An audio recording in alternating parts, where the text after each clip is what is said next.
pinapasulyap-sulyap, nagpapapansin sa'yo. Umabot sa palitan ng mga mensahe, kilig na kilig ako.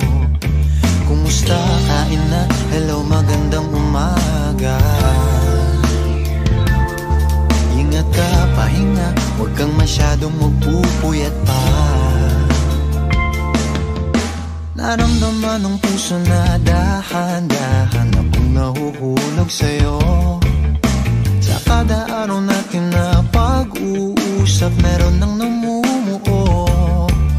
Ngunit di ko na alam kung anong patutunguhan. Ang hiling ko lang naman na itong naramdaman.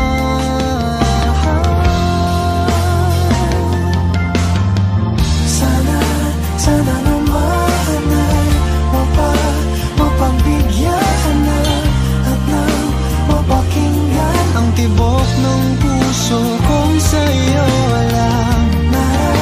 Naramdaman ng tunay na kaligayahan.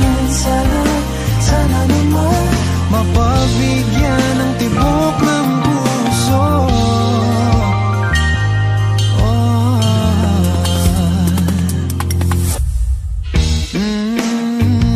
Biglang katahimikan, wala namang matandaan na nasabi baka sakaling ika'y aking nasaktan. Bigla na lamang ika'y di nagparamdam. Ako ba'y pinagsawaan o may ginagawa?